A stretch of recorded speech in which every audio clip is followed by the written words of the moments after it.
Eu do mo formalo que go vengo mari mo que mo ngonai. Ele o fa mo a fiona no fa ngo mai to itapu. Mo gore que fa vai mo ngai loto be tatala po uri me mo ngai atamai. Ke ring me mo la mari ma ni de mo tol ga lao ke mo talia nga vai o forofola. Ai kune ma fai ke fa mo ui ho mo la mari.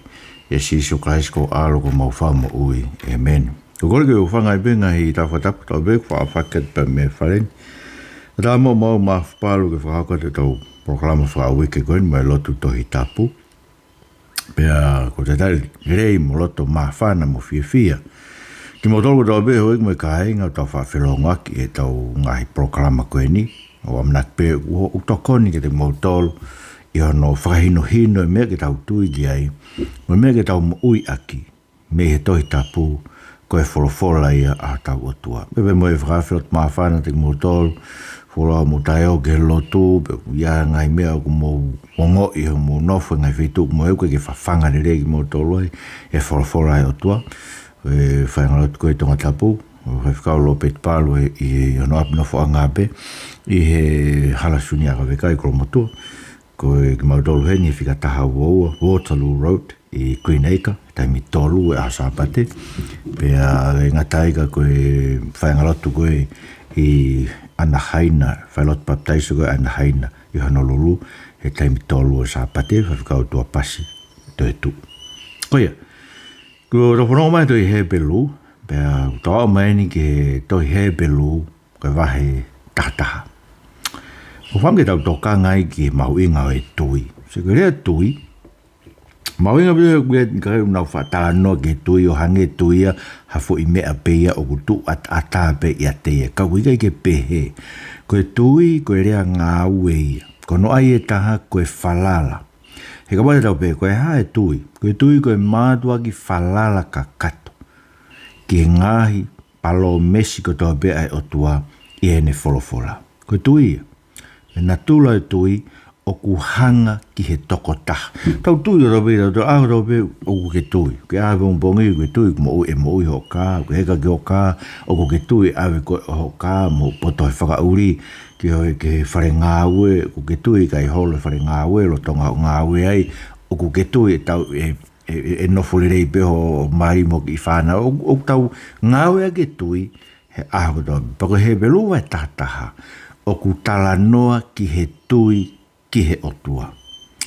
Aia koe nā tūla ni o e tui koe ki he otua, koe tui o ku hanga ki ngahi tala ofa mo ngahi palo mesi mo e fola ai otua, ai u tau mau e toi tapu. Pa koe whakau kaura rahi e whā ko to o ku wahe ki ai, ai wahe koe ni vai tātā ko tui mo maheni mo ia o ku ui, koe Maamaloa ni ai kakai tui.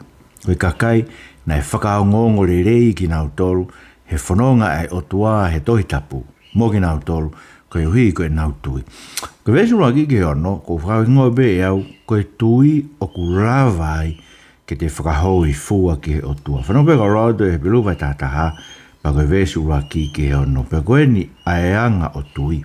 O kune whakasino, ai ngai mea u amanekina, one ma whakamooni ai mea u kai haa. He wakai koe nia e mea na e mauai e mātua e na wangongore rei. Ko tui o tau utangi ai ne langa e ngai universi e wholofola e o tua o pehe, koe kai tupu e mea o tau sio ki ai mea ngai mea o kuha. Ko tui, na atu ke o tua e peri, ha whei lau o rei hake I hake ini. Iyo, koe ai na whakamooni ai maana, kune maa oni, he nai whakamooni o toa e funga o ngai mea nā ne omi. Pea koe aia o kune ke I rea ai neongo ko pekia. Ko tui na hiki aia I noke, ke oa tene mamata ke he mate. Pena I kai I loa koe hui ko hiki ai o toa, he e te ke hiki ia, ne whakamooni maana, ko ne whakahoi fua ai o toa. Kau kata e kau ai tui, o ku I kai momo I lava ha te whakahoi fua ia. He koia o ku unu ke o toa, ko pau o kune tui o ku ia. Pea tene hanga o totongi ke teki nao tolu o kumi hakiri ki a te ia. Whawhara tonu e tau eki, whawhetai peke o tua. Aia, koe tui o kune whakasino ai ngai mea o tau amanaki ki ai. He utu e tau amanaki I he ha. O kutu e lau mana ki he wholofola ai o tua. Pa whola mai o tua ke te tau tolu, koe whamore more anghala o ku mau I hono alo. Pe I hono whamore more tau ngahi anghala o ku omie ne maa oni oni ke te tau tolu ke tau mo uiak. Pe o ngāu e maa oni oni ko ia te tau tolu o kutui o whaiho tau ririu, ke tau asiri hoko kia Christ. Me tarau whaki mai, to hoko mai e kasi so Christ, pe tau mamata kia e ririu e tau sino goen, ai ni sino mate koe ni ke alaanga mono langi langi so koe ngai mea koe ia koe ngai tala ofa koe ia o ku hanga e he tui o whakaha sino mai ke te tau tolu ngai mea koe ai ke mo oni ngai mea koe ke pe koe tui ia koe mea toko koe ke tau sio koe ke tau ilo tupe mo oni pe ke tau tui pe ke koe tui te volo ia ko tui te volo ia aku tau be o ko ke tau sio tau tol ke o tua me ka ku tau tui be ki ai malo ku ai be o tua ia tau hange ha whaka maha malo be ko tui te volo ka pau ko tui ia ko tui te volo ia ko tui tau tui ke o tua ko me ve tau ilo mo oni o tua he na ne hoko mai ko tangata e si su Christ ko me tau ilo mo oni o tua ku ai o tua ka pau na tau ai e sinturi rua ki vaha tau koe wha ka maa ke tau tolu noa tāsana tau mamata tonu e o tua, tau whanongo tonu e o tua, ai koe tui, o kui kai koe pēhea koe tau, tui pē neongo koe ke tau ilo pau pē mo oni pē ikai, koe tui ene ke mea mo oni, koe mea ko mo oni, ai mea tala mai e o tua ne wholofola, pē aku tau tui ke koe tui, o kui ai mau pē ai palo mesi. Woua mau pe tui mo palo mese we e tala ofa fai hange go ni ka ba te fa so programa go ni de wat de wa hel ta tola ni ma ke mo dol go fa no mai ke programa ma pe si ko tala de palo mese ko ya o ni hanga le palo mese ko ya hamusi mai tui me te mo to bok bebe mo tala ofa do do itapu o how e palo mese ko ya ke ni hamusi tui me te ta do ko palo ma foki he kupuke tau tui e tau tolu ia e se tani o kai ke ha tau tui a tau tolu ke e wholofola e tua kai ke ha iwi e ia te tau tolu ke ne whalala ke e wholofola e tua sio ke tui koe mene whakahasi noe e kau mātua e nau amanaki ke mua koe tui au tau iloina e langa e universie wholofola e tua ne kai ke tau sio ki tau tolu ke kau ku tala mai e wholofola na e wholofola e o tua he kamatsungi e o koe bego tau tui beo na ngai e o tua e universie mahalo bena ia kai koe mea koe tau tui ki e tala ofa e o tua tala mai to i tapu na ne wholofola e kamatanga ke mama mai pena e mama mai pa koe tau tui e koe tau tui ke mea koe nei whai o tua, ne kei tau iai da tolu, he mea koe nei whai o tua. Kau tāma ne wholofola, pēr tau whalala ki ai. Si, koe tui o ku puke ak mau pēia, ai wholofola o tua. Si koe tui a e pēri, na ne ilo e koe whilaulau koe whakau i fua ki o tua, koe monu manu. Mahalo bēna e whakaukau ke mea koe nei whai koe o tua, no tāma te e monu manu o to'o na tiri o, ngai ake kofu e neongo mātua i tēni, ma ne whakaukau, pau beo koe whakaukau ia e whei lau koe whakakofu ki tau tolu koe monu manu whakakofu a ki tau tolu e whakamore tau ngahi hala tau sio koe mea nei hako koe whainhuino ka mōsese moha i steri ka sio ka inoke koe tuia e peri na ne sio ilo koe mea koe ai o tua whaifua ki o tua e whei lau ke monu manu pata mai koe ne maanio nia na e kei rea pe ia neongo ko pekia. So koe mea mawinga bidau tau ilo, koe maanio neongo e pekia ia aka i kei ongo mai pēno le o ona kei whakaongo. Ko inoke, ne whakahoi fua inoke ki hata. Manu te kei ka wholofura e o tua e taimi koe ni, kautara mai na e whanonga a inoke. Moe o tua pēna kei ke mamatai. Ki o tua he koe kutouta mai, he ka paina kei ke hat ne tui ki o tua. E koe tui, na ne ilo pau i ono ata mai, oku iai e o tua. Ko hano uhinga, koe na sio ke whakatupu, koe meu taramai koe paula ke te tau tolu, whakatupu ne taramai ke te tau tolu ai ai o tua. Tamai koe vesiono ke te tau, ka pai kai ke kaua tui, o kai ke tau lawa whakahoi fua ke o tua, koe unu ke o tua. Ko pau ke ne tui o guiai ia, ai koe mea mahu inga e, koe hameu tau tui o guiai o tua, koe uhi, ko si Isu Kraisi, koe ne wholofola ko ai kakanoi, ka meu tau tui o guiai si Isu Kraisi, koe uhe na mamata tonu kia nā tūna o hiki tohe toi tapu.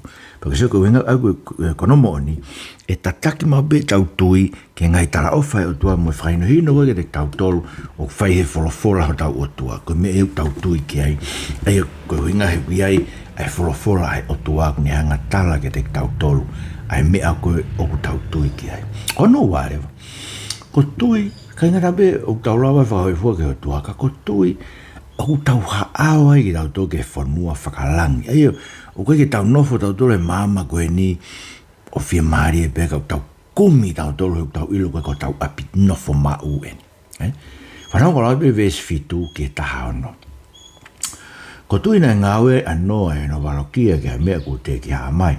Pene mara wahe ke aina ne whawe ake mo whamoi hono api iyo. Ko ia ia na ne whakalai ai a mahamani o ne hoko koe ea ke maa oni whakatui. Ko tuina tarangofua e parahami o no ui o ne aloa me whanua ki ha potu tene toki mak mono tofia iyo. Na ne aloa to i kai tene ilo ko ne alo ki whee. Ko tui, ne ane hanga au nofo ai whanua e tara ofa. Hange goe nofo muri, o ne whare ake a tēni ti bē whakatahamu ai saki mo se kope, ai ena nau kau ngā ea ke tara ofa ko ia, hena ne nofo amanaki kolo kua ona ngai tō ngā, ai e kono whakafuafua mona tu funga la hei koe o tua. Ko tui, ai Maamaloa ia se la foke tui tu ia iyo, ne ongo koe ne tau hiri, mo e taimi ko ia, koe mea i he ne lau i tō taha ia ku whaike ne rea, ai e koe ne tara ofa, ko ia ai foke, na e tup mea toko taha, pia naa moia koe koto mate pe iyo na e tup mea te eha kakai ke hange koe whetu e langi o toko lahi pia hange koe one e matatahi aia o kui kai malau. Ko kinau tonu ko roa pe na nau pe ki atu i pe. Ko iai te nau lawa ingai tala o whanga ko nau sio gai me mamao. Pia ko nau whetapa gai pia ko nau whakahaa koe au nofu me muri ki nau tolu i mahamani. Heka pehe harea ani i. O ku haa mahino me iai. O ku nau haao ha nau whanua tonu. Seu ke kane nau manatu ke whanua koe na nau hau mea ina nau mauai pēha whainga maari ke nau whoki.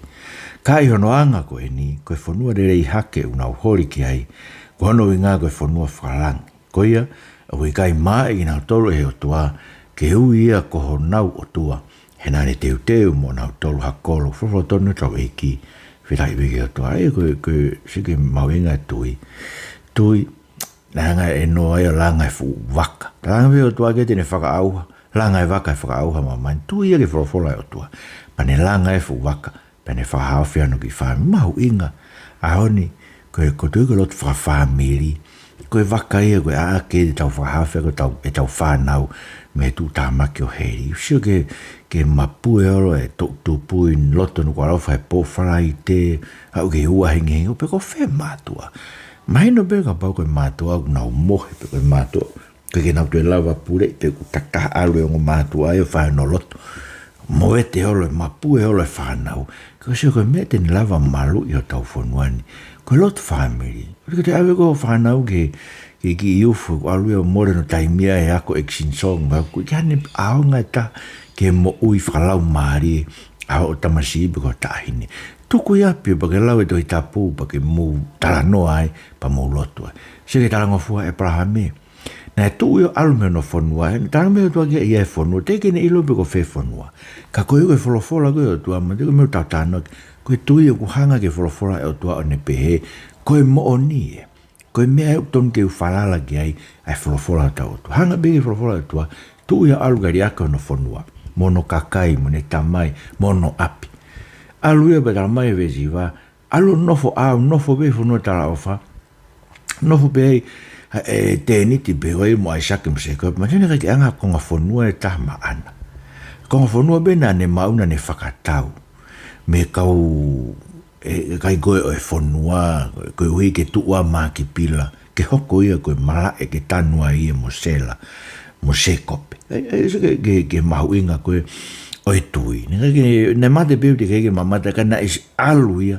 Whanau pe ke tarananga toa ke alu batu ia alu. So ke asela. So ke tui asela. Tamai koe tui asela. Ne sio e ko tau hiri. Manu tau hi vehiwa. Tau hi vanoa e tau te aua e prahame. Pea sio ia ke te ia ko mate. Ahono manava.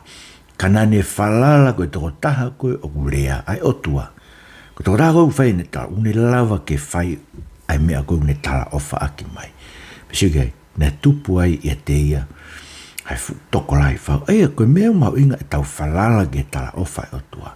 Ka kua wholofola e o tua ki a mea. O mātua mau inga, ke whakahau tau whalala ki ai. E so koe mea ko ui koe tui. Koe anu fu tau whiriwhiri, e tato mea ke tau tui ki ai, o ke ke tui au ke mea koe tamai ke mea koe whaso toma, ke ke tui au ke mea koe maranga ka kai whiwhine ke tawhi mea maranga, o ke ke tui au ke ai ufi uru e kau whiwhine, o ke ke tui au ke wahonga fu, tau whiriwhiri we tau tolu e mea ke tau tui ki ai. E ahon, pua so ki ai, koe tai tui. He ko noinga kau tau ke o tua, ko po ke tau tui, ia tau tui ke kotoa ni whorofora. Koe peu ni whorofora ke mea kotoa pe. Koe ni whorofora ke mea kotoa pe, ton ke tau mo ui ai. Tamai koe ke mo ui ka e tangata, he maape, ka koe ngai fo i whorofora, tō me whorofora, me whofonga o he o tua. Sige, tamai rewa, koe kakaia koe ni. Nau pe kia tui bene kiki nau, usia e nau toi ngai mea koe na e tala ke teki nau toi, unde wai Abraham, tano ke ai, kei ne au sia ai, kai ke siwa se la ia e hoko Isaac koe fu, ka kai toko lahi, hange koe one e matatai, nau pe kia kotoa pe, ku nau sio pe mehe mama o, ke mea na tala o whaakiangi. Neke nau au sia, kana nau sio me mama, ai ko tau tolu, ko mea tau tolu, whi mai o toa, me teki tau tolu he ahoni, ke o mai ne wholofora ke teki tau tolu, pa tau sio mama, ko tau iro, tau mai ke teki tau tolu, mahu ingange talango fua ke wholofora o toa, he fu whei lau, ai ngai fu conferenisimo, ngai pola, mai fu misinare miliona, o mahu ingange talango fua ke o toa, he ngai mea koe. Ko mea o ton ke o mai wholofora o toa, ke whakainoino ke se tau moui, ko heo seke, ko nau novo na kei nau nofo na tō lui, nau nofo muri na tō, ai kono mō ni. Ko tō nau tau nofo e wholofora o tua, o kurau ira tō koe kau muri, mam, koe ke tau, koe ke tari tau tō la wheitu i mamani. Rau i kovi, pe tala ke he, pe whakairi fia, whamana, o koe ke tau whanua tonu o tau tō ruai. Ka kiseke meko nei hoko, koe ke tau tō e whoki tau tō lui ke mo ui koe mua. E utamai ka kai koe ni vesi tani masi, ka pana nau manatu ke petu na nau hau mea koe parahame, pana nau tō e sio whakafoki. E te nau foki nau tō ke, ka kene e beke te aha nau, alu pe nau tōlu e mui e whorofora, tua neo wana nau mate e parahame, mate a Isaac, mate a Sekopi. Te kai ke nau sio nau tō, i hono whaka ai ka kano ngai, i ene whahasino mai, pure anga lahi koe ni kai whaalaua, hange no kakai koe one tai toke o koe ispite. He nau oiki ispite o nofo ai, iri fia whero, sika nau pekia, a sika kai koe ni, nau sio mama o peke paro mesi, pene kai ke nau, toi foki nau toko, nau alu pena tolo mui he wholofora he o tua, ke whitu e taki nau tolo ke he wholofora, toi sika ina nau nofo amanaki nau tolo mai, nau nofo amanaki e whonua rerei, aia, koe whonua whakalang, koe ina kai ke maa i nau tolo he o tua, hui ki nau tolo he o tua, kono kakai pe ana ui o tua ko nau o tua he kone teu mana o toro hako so koe kakai ta koe kakai ko ku tui pi tai ke tala ofa o tua mene wholofora koe kakai o e kolo koe ko hevan e kolo whakalangi koe ko kakai o mo ui i mamani ono tolu kai ngata pe koe tui tau whakawai fua ke o tua koe tui ne ue i tau tolu ke o te tau noforata i mamani ka tau kumi na tau ke whanua whakalangi koe ni o tala ofa ke mai ka kono tolu ko tue une omi e kaha u ke tau mou i a ke rotonga. Ni vesta fitu ke tolu taha, Hepelu vai tolu wa he taha ka urawa tupe. Ko tui, ne whi lau ke ai e parahame a Isaac. Ono ai na e whai iyo, ko ia ko ne tari a ngai tala o wha. Ne kamata ia ke whia ono fua tofu pe taha iyo, ia na wholofora ke ai, e ngata i Isaac e lau ko hako. E nane pe he, na mo i pekiaga u mawhai o tua, ke fotu me ai iyo, nane to e mau fuki ia, me iai i lau whakatata. Ko tui, ne tāpua ki iai ai sake a Sekopi mo isoa, o ne lau ke ngai mea kaha u foki. Ko tui, ne tāpua ki iai Sekopi a eongo foha sio si whātau taha ne teu pekia, pe ne hu whaki ki hono, lui toko. Ko tui, ne lau ai sio sifa ki exoto a haisleri, e ne teu pekia o ne whaitu tu uni ki hono anga. Ko tui, nei fufuai a mo sese ne mātuai no whanau i o mahina tolu. Ko hina na wakai koe tama whaafu ofai iyo, nei gaida na mana wahe ki e whekau ai tui. Ko tui ne whatare ia i mo sese, i ene tangata hono lau koe tama e o whini o whelo. Hene whirimua ki kaunga ngā he kovia me ka kai ai o tua, i ane mao whakataimi pēha maari e tuu he angahala. Hena ne lau ai manuki o kalaisi koe koloa na e hulu atu e ngai whakatuunga koloa o ispite.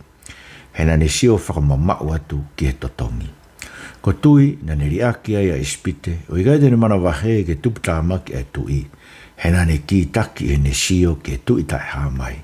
Ko tui na ne whai ai e pāso wā mo e a fuhi ake ai toto ke hui ke ua na ala ke te kinau tolu e ia whakaauha e ngahi uluaki. Ko tui na nau asia tuai tahi kulokulao hange koe alu i e mua mua aia i he ahi ki ai ai kakai ispite ai fōngi ai ki nau tolu. Ko tui na he holo ai ngahi a o seriko he hiri no alu takai i o tu aho fitu. Ko tui na he kai au hai are hapi whi awaki. Wharaha me kau taranga taa he kone tari le rei a he ongo mataki. Whoro tonu tau he ki. Hawhetai ki tau e pelu vai tātaa e ue we sta fitu i e ke tau tā. Aia, ko tui o kune omi e kahau ke tau mui e ke rotonga. Sika e parahame. Tānge koe e o tua ki ai ke wheilaulao ka no whamana tui koe fu ahi lahi. Ko sipe tānge o tua ko aisake e laua i e hako koe hako tala ofa e parahame. Ko reu tānge aru ko wheilaulao. Aia nai tui e parahame ia. Ka pao tene hanga be ia o tamate o no fuha. O kuma whai o tua ke te whakatoe tuk me mate. E sana si sio ia o ke kahau. Sio iau ke toi tuk me mate. Pa fia beia, ke ne whirau rau ai kono fuha. Ko aisake mo se kope, na sio a aisake ki e kahau.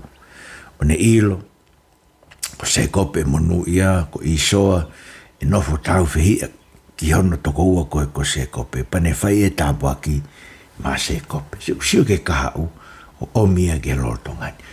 Ko tui, ngai se kope ko tāpua ki o ngā whoha koe sio si wha. Mandui koe tāpua koe ana e o mai koe ki tamai wharemo mana se pēr hiri whekolosi aki e se kope ano ni ma o hiri ano ni ma tō matau ona he ulo i wharemi. Koe ne pehe koe ki tamasi e tāpua ki e ten tauhi ia. A he tauhi ki ai ai lahi. E laua e sio siwa ke eksoto. Mandui koe laua ke eksoto. Koe na si tala e o tua eka e parahame e nofpo pula ho hako tau e whangea o e whanua muri ilo e si o sifa koe palo mesia. Pane tala e haere mai o tua ave motoru. Pane whaitu duni le vai ke ave ai ahono sino, ahono hui. Ai koe meu mau ingai ke o e tutu o tau ngahi. Koe putu e kristiani koe ke tutu. E koe putu pe hindu mo e puta o tutu. O ko lawe pe au e ngai fi mao whaka ekonomi ka he se niti me ngai me pe kau mahu inga ke whawapau i ko tau hui o kristiane o tuku ia ki whanua loto. Se ko tui, na mawahe ai a Mosese ia, ai na ilo e Mosese ia kono kakai o na Isleri, koe kakai ai o tua, koe kakai whiri o tua e aho e haere mai o tua whakahafi, pe mea noa beki ai geri aki, e ne hoko koe tama ia ai o whine o whelo, na ne whiri e ke kaunga ngai ko via me kakai, ai koe na ne sio whakalaka e ke kahau, o ne ilo e e kwa nau wheitu o na tua ispite. Ia e aho e haere mai o tua e tuita e hamai. E haere mai e tuita e hamai e o ne hanga whakauha a whelo mo ne tau ko i ka whakahawhio no hona o kakai mea. Pehe ngā tai ka ko tui ena ne whai e pāso wā. Taranga be, whoranga be o tua ki ai. Te ke whai e pāso wā, te ke mafuhi ake toto e ngai kaumata pā. Ko i ke whakahawhio a ki mautoru me he angelo whakahauha. Whai e mo se, sio. Me whukura mai whorofora. Ni ma moe vai reu ke whai mea koe whakailonga e tui. O tau mātua ki tauhi ke whorofora. Hai o tua. Pai ngā tai koe holo e fuaha koe seriko. Nau alu takai he aho e fitu. I fitalu pite. Ne kai ke nau wala ke pite nau. Ngau e ka ngai fu tureki tāwe. Ngai fu purutausa. Mora ke mama. Purutausa bea o tua ne haere mai koe ne whorofora. Nā tarango i kolo e tō kahiri aho e fitu. E nau a takai. Pau mana amore hapi. Neongo he whine whi awaki, kana e tui are hapi ia. Usanga he o tua e whoake o nau whanua, maha isari, suke tui. Ni o mai e ia kahau. O mai e ia kare hapi e kahau koe whanua unofo ai e mau e isleri. Whaitu tuuni le vai e kau ia ki isleri. Ni o mai e ia kahau koe whakahafi koe o isleri koe tahi kulokula me ispite ka Mosese. Pene hangare Mosese whaitu tuuni e saiange ki ai ke riaki parasia whelo kai alue ki ono kakai. O mai e kahau, whai ake tau whaino hino ake mui. Huinga ke tau basia ke o tua. Tau vivia whiri tau kawafonga whanarea, tau whama ke tau malo tau basia. O mai e kahau go i tāniti. e go na ngai me ka to go fo de tau tu ko to be a fra mau anga o tua e go me don ke fai a pasia me ko to pe ko le ke o tua ke mai ke toton fai toton fai ke maoni oni o e fra mo no ia pa anga pure anga e ngai fe alu aki no ia pe ia komunista me ngai me pe tau whaka am o mai e ka hau goe ai tau tamai to i tapu iau tu e awe o tua ke whamau tau mea ko toa pe ke whai a gia whaino hino ai lolo tongani e tau mea ko ke whai a pasia e tau mo ke whao si rewa e ko whao wha ko tui urawa ke tau whetau laki me ngai haa koe pe ko ngai kovi o e lolo tongani ai a koe vesi tolu wa ia ke whanoa o Hepelu wahe tātā whanau mea kau lautu pe ko tu e rea tu ke ha e usi e taimi ke whamatala ki tione mo pe laki mo sami soni mo se fita ke te wita fok mo sami uela mo kaupalo fita ai whahinga aia i e whai aki o tui na nau i kuna e ngai pureanga na nau whea e maa oni oni na nau lava e ngai tala o whana nau tāpuni ai ngutu e whangarai o ne na nau tāmate e mālohi o e afi na nau hao me mata o e here tāna e whakake mālohi me vai vai na nau hoko o toa i he tau na nau turia ngahi mata tau o e muri mau ai eni whawhini he nau pekia kua to e tu whamamahi e tu ngā mea ni iho i kai te nau whietari e lau whakahao whi ko hige nau lavai e to e tu ure rei hake pena ai ahi ake hani ihe ngahi manuki whamamahi mo e haha kai umae nofo ha isia mo e piri soni e tolo maka ea ni ina e krisi ua na e whakapongi here tā na nau he tu o kof kiri sipi mo kiri kosi he ko nau masiva o whakatanga o ngahe kovia ka koe whahinga na kai ke tāu mo ki nau tolo e mama koe ni na nau no whoro e ngahe toa wha me ngahe mo unga me ngahe ana e whanua iyo o ki nau toluni ne ona nau mak o toa beha o ngongo re rei e nau tui Rai gai te nau la vai e tala o whakoe hui o toko naki o tua ha mea le rei hake ma tau tolu. Pe koe hui ke ua nā whakahau hau a ki nau tolu, tae te tau kau ai whawhora tonu tau eiki. Whawhetai peke tua, ai koe pelu vai tāta haia, pe koe ves tolu ua haia ke whanoa.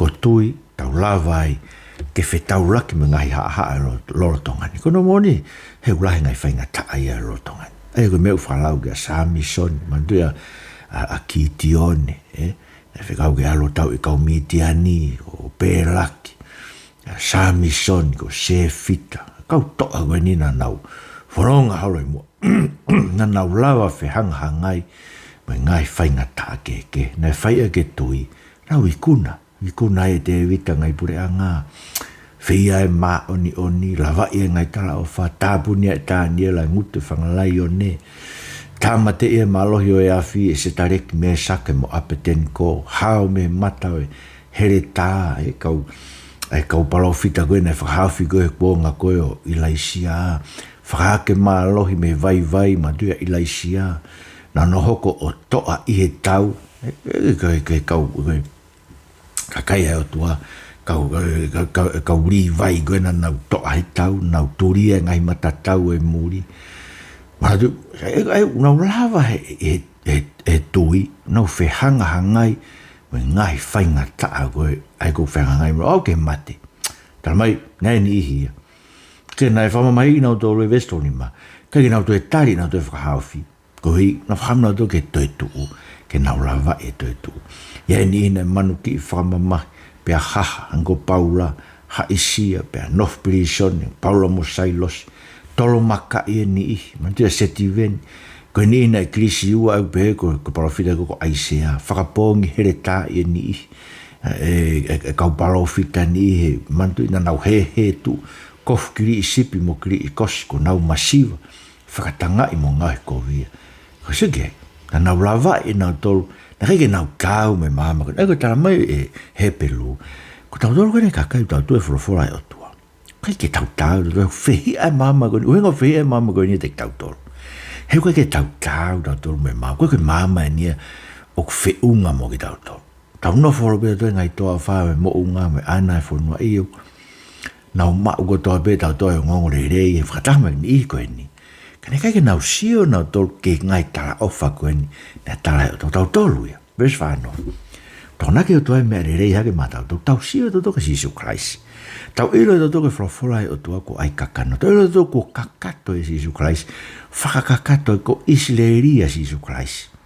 Ko e tempare a Sisu Christ. Aina nau ko e fiu angai o tua ko e na tuho nau loto lotonga ko e isleri. Ko e whanua whakalangi a Sisu Christ. He ko ia bena hau meilang. Pau tane ne frofola ko e na whai ko e ia sione. Ko e futu unga au te utu. Fe alua ke kau angelo. Alua ke ki langi pe aluifo meilangi. Sio. Tau tolu tau sio tonu tau tolu ia. He tala ofa koe o tuana e whai. Pea ku tāwang e mo ki tau tolu ia. Ke whakahao hawa e tau tui. Koe uhi. Koe whakahao hawa e tui. Ke kakato e tau tui. Koe kia tau tonu e te tau tui ke tau keita e tui. Ka inga. Koe mea pango e koe ahoni. Ko afe siasi. Ke ta e tui e wholofola e o tua. Ngoe bea wea ku mālohi pe ai whainga ai kakai unau. Kau tau kau vai whekau koe nau nofero o tonga whakasoto ma ke tari ki nau tolu e he ne awhio. Tari ki nau tolu tau siasi lahi koe kau saipe.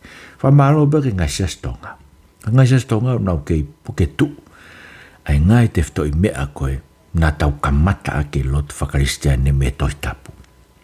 Tonga tau taina, ko problema e whoke tonga tau taina, mo ngai sias tonga koe nau kona, o ure peke kau vai whekau, o te mo kona e waine koe whakalusa, e mon be lau ngai whimato mo siasi, ho mo whaakona, o kai ke sai kona, koe ue whakalusa, koe mebe utoe koe ngai sias o tonga, koe fulai nau kona, kai ke. O warau tolo e ke tui, mo kai ngō manu koe tui, tupui me whanongo ke wholoforai o tua. Ta hono moni ko tau riak pe for fora o tua. Tau lotu pe tau ka fai pe tai tui. Hono moni. Tau lotu ka fai ke tai tui ke o tua. Tau lotu ka tau lotu ke o tua ke he au bito pe. O ko o tua e ko ona. Ai for fora ko ni ko mai to itapu. Ke fai no ke me ke tau tui ke. Mo me ke tau mo ya. E ki ma gore ke ko to koni mai.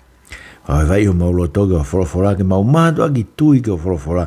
O omi ai fora e fiona ngai palomesko ia. Ke ne whakasino ke te mautore mau amanaki. Pea ne whakamooni ke te mautore ke meu te kai ke haa mai e te mautore ke mau ilo pau. Ko ngai meu ke wholo aki o mooni. Pea mautui ke whawai ke e ki tamaki e kmoa ia e nā whiwhio. Tamatu ia tu pou ono ke maa wina nas pau me whare o tu pou whakahafi mua tu pou mono whare me ako nak whakasoto ma. Mau hapai ke te koe tu e pure anga. Kumiange moa tua pare mia, pa moa kaunista, nao apasia mo fai toton, mo fai anau fatongia kia te koe. Pa ke omi rek mau tolo o tua, ai loto tui pigi tai kia te koe, ke mau tui pigi tai kia ngai tala o fa, koe mo o ni, e klaisi ko mau whao mo ui. Amen.